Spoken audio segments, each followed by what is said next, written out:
All right, y'all, welcome back to the Stuff About Money podcast. By the time you are hearing this episode, I am probably several thousand calories. It's no joke, several thousand calories of king cake into Mardi Gras season. I'm actually crushing a piece right now for those of you watching on YouTube. You can see that right there. It is absolutely delicious. Now, it is king cake season here in New Orleans, and there's a rhythm to it. On January 6th, that's King's Day. It's also Epiphany in the Christian tradition. It's also the 12th night of Christmas. That is opening season for king cake, and in New Orleans, it is everywhere. There are those bakeries and grocery stores that like to cheat and they start to serve or sell king cake early. Uh, us purists who respect the boundaries of seasons get a little bit judgy. It's okay. We don't like that. I like seasons. There's reasons we have seasons. But January 6th kicks off Mardi Gras, kicks off the carnival season, kicks off king cake season. And for that first week, man, those of us in New Orleans, we go hard with the king cake. There's like this initial spike in king cake. And for those New Orleanians who listen in, you know exactly what I'm talking about. You might have even seen the Dirty Coast graph that tracks the consumption of king cake. So for the first week, yeah, we go hard, and then there's like this lull. It kind of slows down, it flattens out, and as we get closer and closer to Mardi Gras, the consumption of king cake starts ramping back up. Our schools, all the kids will have king cake every Friday. Typically, someone's bringing a king cake to school, and then as we get towards the parade season, so which is about 2 weeks before Mardi Gras Day, before Fat Tuesday, the consumption of king cake starts to increase, and then we get to that last weekend before Mardi Gras. We call the Super Cruise. These are the big Mardi Gras parades. The consumption of king cake just ramps up, man. And then on Mardi Gras Day, Fat Tuesday, I think half of New Orleans is in a sugar coma. I bet you that the content of flour in the city is really low because it's been used in baking all these king cakes. And then the next day is Ash Wednesday, and no more king cake. The season ends. We move on to crawfish, another season. I love that about New Orleans. I love the seasonality of New Orleans. There's nothing wrong with seasons and preparing for seasons. I mean, if we could eat king cake all year round, I don't think that would be good. Although we have a lot of other really good things to eat here in New Orleans. But I think the point is the fact that there is this season for king cake, it makes it that much better, that much sweeter. And as I was thinking about king cake season, I was thinking about the seasonality of money, and that's what I want to talk about here on this podcast. This podcast has a little bit of a self-reflective tone towards it. At the end of the year, into the new year, I always get pretty self-reflective, and this episode is going to be evidence of that. But when you think about the seasons of money as a financial advisor, there's I think of three really big seasons that we deal with. I say clients deal with, but I deal with this as well. And these are kind of recurring seasons, and we all enter them at different times. And within these seasons, there's sub seasons, and there's transitions, and there's unexpected things that happen in the midst of season, but they show up consistently. The first season is we're laying a foundation for our money. The second one is we start building on that foundation. And the third one is we start spending down and distributing money and the assets that we've built throughout our life. Um, I'm not in that spending down quite yet, although I do spend money on certain things, but we're still in that building the foundation stage. And all of my clients are in one of those stages. I would argue that all of you are in one of those seasons of your money life. And each season is going to ask each season is going to ask something different of you and of your money.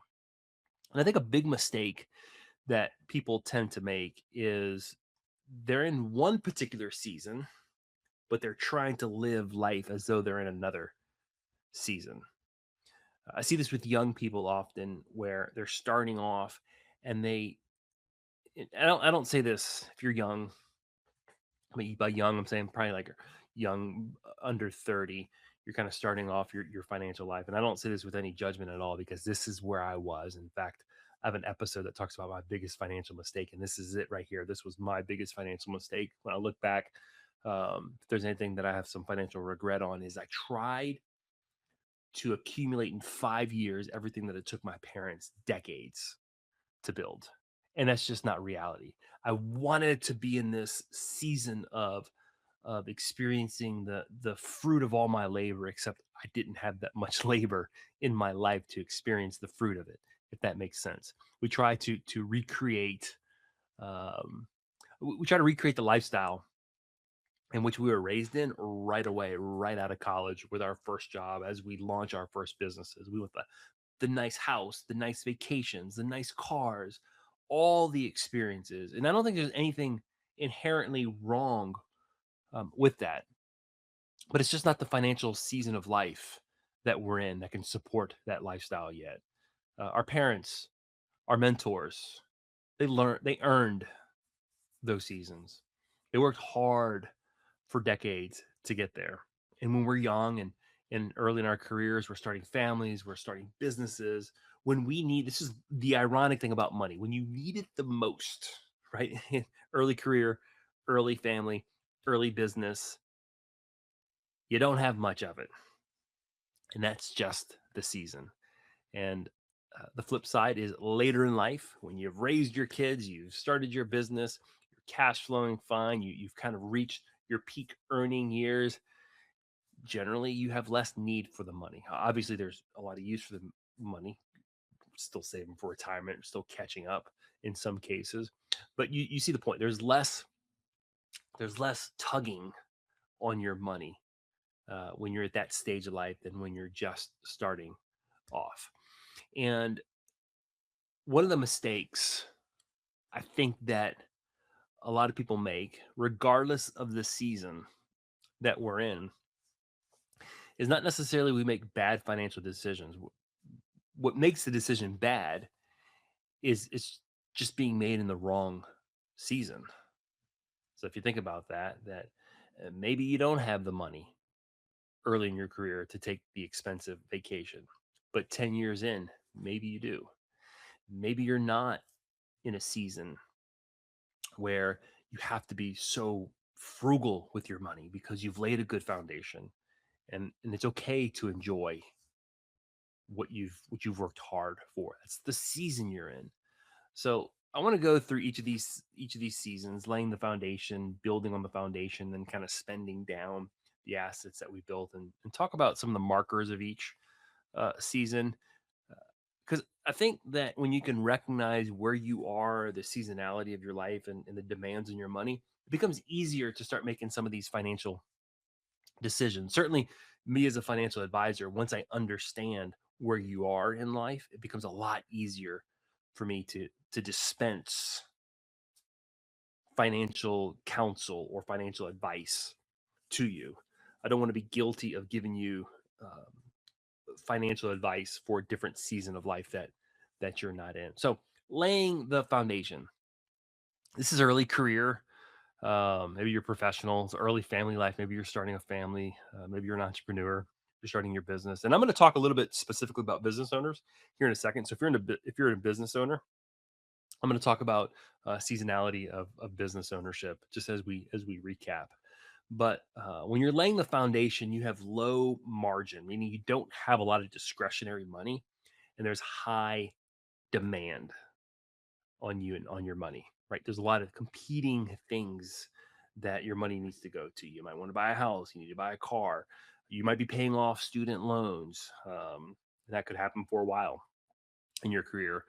Maybe you have kids and the costs associated with kids, but there's just a lot of, uh, of things competing for your dollar's attention, and typically you're going to have very little excess.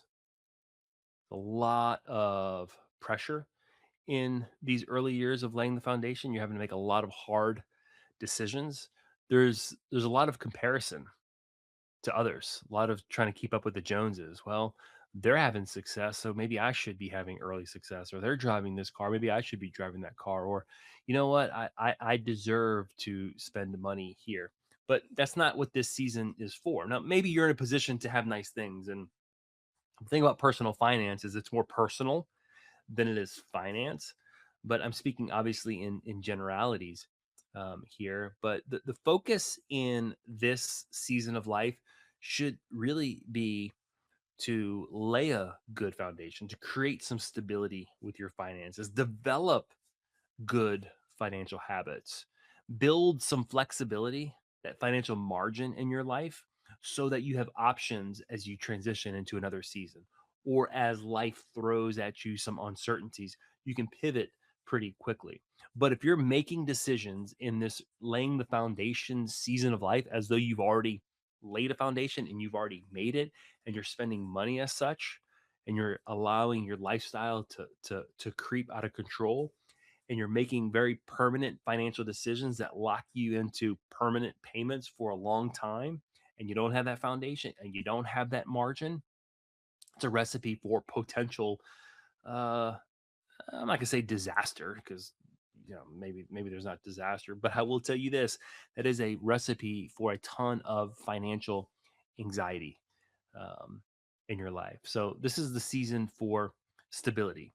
Now, this goes back to something I said earlier about comparison. I see a lot of comparison in this season of life, what others have, or kind of maybe the other side of comparison is this idea of you only live once. Um, so let me make those good decisions now. I'm young. I don't have the same financial obligations, so I'm gonna spend all my money now. I'm making good money, and the problem is you're gonna enter a new transition or a new season, or you transition into something else. You're gonna start a family, and you haven't laid that solid foundation. And restraint here, or self control, or discipline with your money, it's not a negative thing. It's a really good thing. Restraint doesn't mean that you have you're selling yourself short. You're preparing yourself for the future. And I've seen this firsthand. I've seen this with clients, I've seen this with friends, that when they make hard decisions early on to not necessarily indulge and spend all the money that they're earning and lay a solid foundation, it makes those transitions in life a lot easier. It makes the ability to pursue a new job a lot easier, to start a business a lot easier, to have less anxiety when they start families, makes that decision a lot easier. So that is the season of life where you are laying a foundation. Okay. The next season of life that I kind of see and experience is this idea is you're building on the foundation. Now, unlike king cake season, where king cake season starts on a very specific day, January 6th, and ends on a very specific day, Fat Tuesday, Mardi Gras Day, the day before Ash Wednesday, right? Very clean edges to those seasons. I don't think money necessarily has very clean edges. So there's nothing that says, okay, you've laid the foundation, now you're building on that foundation. But the idea here is your income is starting to grow, your career is maturing a bit, your business is starting to gain traction. Maybe you funded an emergency fund, you started funding your retirement account, you have several months of expenses either invested or in a savings account. You start to have more options in life. Maybe you've changed jobs. Maybe you've pursued a job to where you kind of leveled up your income, leveled up your responsibility. Um, this season of life tends to have transitions. Maybe you're getting married, or have been married, or starting to have kids. Maybe there's a big move precipitated by a work move. Maybe your business is expanding. You've hired employees. Your priorities might be shifting, right? If you're married and have kids, you're thinking more about others than yourself. So this season, it looks like your income's growing. It's becoming more complex. There's still a lot of things pulling for your money's attention. You have a lot more options and more responsibility options because maybe you've laid a foundation and you're making decent income, so you have more options, like what do I do with this money, or how do I reduce my taxes. Decisions are becoming complex. Um, the focus here should be on continuing to save, continuing to grow your income if you can, grow your savings, um, and be very intentional how you expand your lifestyle. Kind of the danger of laying the foundation. As your income starts to grow, you start to make um, similar decisions, just more expensive decisions that are permanent. More expensive house, more expensive car, more expensive jewelry, more expensive clothing, more expensive shoes, and all that does is just tie up your income. The margin that you've built, it just ties it up into more expensive things. In fact, what's interesting is um, I see this all the time. Different clients with different amounts of income all have the same problem. They don't have enough, right? It doesn't matter how much money you make. We tend to spend or tie up our money in proportion to what we earn and what we make. So kind of being conscious of that lifestyle creep is really important. And again, I'm not suggesting that you live like a pauper or anything, right? Just talking about very intentional growth, very intentional spending, right? You know what you're building towards. You've cast a vision for your personal life. And just because you're growing doesn't mean that you're going to continue to grow.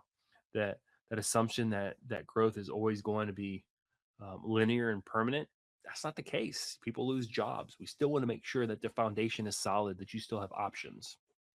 This is prudent. Okay, we're not talking about frugality to the point of you're not enjoying life. We're talking about very intentional saving, very intentional spending in proportion with the lifestyle that you're trying to build for yourself and your family.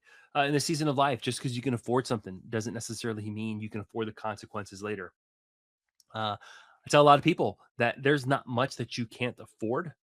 You just can't afford everything that you want, right? You can afford just about anything, but you can't afford everything.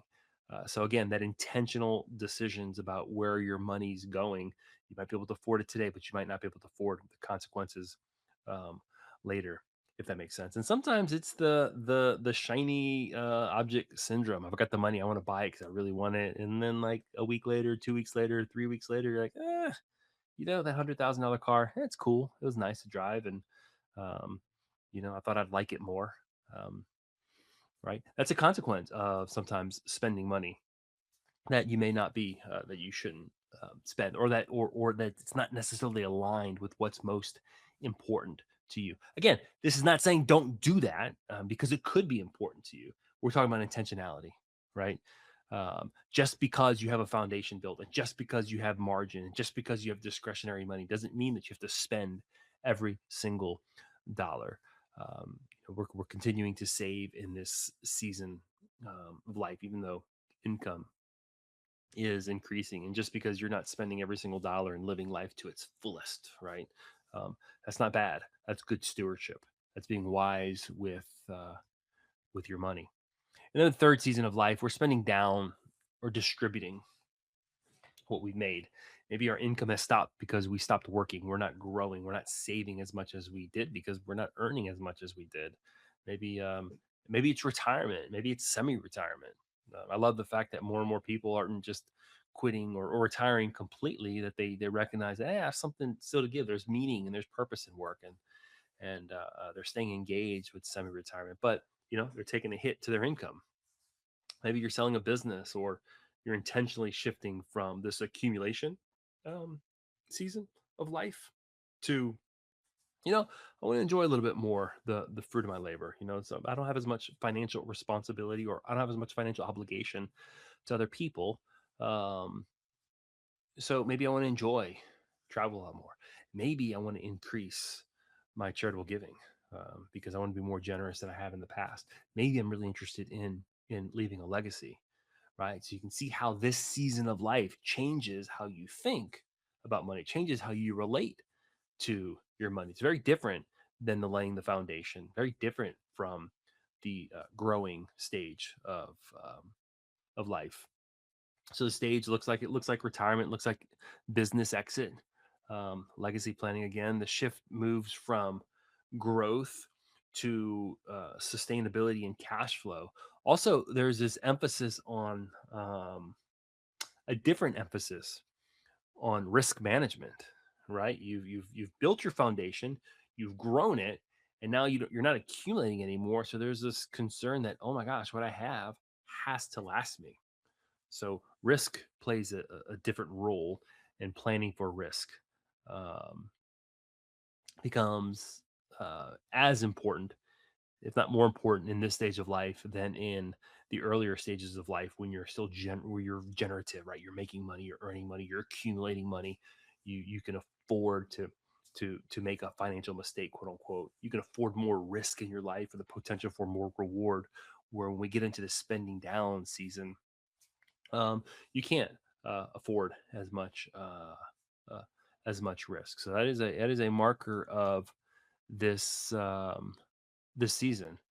Um, in this season of life, I think it's really important for you to have confidence in that foundation that you lay, that it is strong, right? That the savings you have, your investments that you have, the income plan that you have, that it's going to work. So those three seasons that I see most of us go through. For business owners, the seasons are real parallel, right? And again, like I said, like these are just high level seasons, and within those seasons, there's smaller seasons, right? As you raise kids, there's seasons within raising kids, and when you start your business, regardless of if you're in the laying foundation season or the growing foundation, or if you're starting a business later stage in life, your business ownership is going to have parallel seasons, right? And these seasons sometimes seem a little bit more pronounced, right? In the startup phase, man, cash is tight. Most small businesses fail not because they're bad ideas, it's because they run out of cash. Cash is tight. Every extra dollar that you have seems to be going back into the business. You're reinvesting everything you have, and there's very, very little room for discretionary money. Here's what's interesting. I've noticed business owners oftentimes do a better job of understanding the seasonality of money than they do in their individual life. So in the business life, they understand that the startup phase is really important, that they have to lay a foundation, that they have to create um, savings for the unknown. They need that capital investment in the event that something goes wrong or sales are low. We tend to understand that better in our business life than we do in our individual life. I always find that fascinating. So that's a startup phase. And then there's that growth and maturity phase. When revenue is increasing, this is fun as a business owner. You don't wake up every day wondering how you're going to make payroll, how you're going to pay your expenses. Uh, the challenge now is, man, my business is throwing off a lot of revenue. I have options. Do I pay out bigger distributions to ownership? Do I expand the business? Do I invest in my existing staff? Do I hire new staff? Right? Decisions start to get more complex. You have more options, more optionality, and options are cool, but options sometimes, um, sometimes we get tricked in making bad decisions because we think the money's going to continue, right? We can run into the same issues that we do on our personal finances with our businesses. And eventually in business, there's a season where we exit or transition phase. So exit could be a sale. Exit could be we die working. So in a sales situation, hopefully you plan right, and your business is, you did a good job in the growth maturity phase and built an asset that's got a saleable or a saleable asset that you can sell and walk away with a lump sum of money that can support you in that third phase of life, that distribution phase of life. But it's a different mindset. Money's asking something different of us in a startup phase in our business than it's asking of us in this phase where we're starting to consider uh, exiting our business. So we start thinking more about, obviously we're thinking about succession, we're thinking about valuation, uh, and then there's the emotional side of, man, what's life going to look after the business? That's hard for business owners. That season um, of life is difficult. It's a transition, but that's just the thing that most seasons aren't permanent. Most seasons have a start and an end date. Unfortunately, it's not as clean as king cake season. But when you find yourself in a season of life and you find yourself being challenged how to relate to your money, all the all the demands on your money, I think it's good to stop, reflect, consider where you are in life, um, consider where you've come from, right?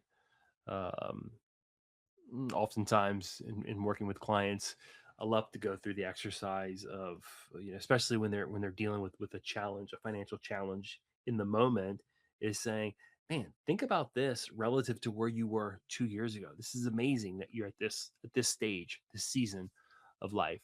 So it's important not just to take stock of where you are, but to take stock of where you went. Um, and uh, I know I'm biased. I think there's a lot of value in working with a financial planner who understands your values, who understands the season of life that you're in, who can give you good counsel and good advice as you navigate those different seasons of life. So um, I hope that this was a thought provoking conversation for you. I hope that you're kind of thinking about where you are, taking stock of where you are in life, and certainly you feel the season you're in. Maybe you don't put words to it. Maybe you've never stopped to really think through about where you are and why you're feeling these demands on your money. Um, but it really helps. It really helps to say it out loud. It really helps to identify where you are and think about how you can get through to the next season, whether it's a good season or a challenging season. Seasons don't last, right? They come and they go, and they come back around, and then they go. That's just the nature of seasons. So having someone walk alongside you in your financial life is wildly invaluable. I have several people who I can turn to. Even though I'm a financial planner, I have several people who I can turn to and discuss this idea of the seasonality of money. And it doesn't always necessarily the conversations aren't necessarily specifically about money, but here's the thing about money: money touches every part of your life. You cannot get away from it. You cannot get away from it. You're working for it, you're arguing about it, you're stressing about it, you're anxious about it, you're using it to fund your dreams, you're using it to fund your vacations. So having it in order, um, making good, wise financial decisions, I'm not gonna say is the key to a happy life at all. I know many people who don't have money who are very happy, but in our culture and our society, when you have money, which arguably we all do, making good decisions that are in alignment with your values, that are in alignment with the season that you're in, it's important. So, hey, if you found this helpful and you think that others would, please share it. Follow us if you don't already. Thank you for listening. And I guess by the time you listen to this, I we will be rolling. We'll be getting close to parade season here in New Orleans. So happy Mardi Gras! If you're in a place where you can get some king cake, go ahead and get king cake because the season will come to an end here soon. Plan wisely, live confidently.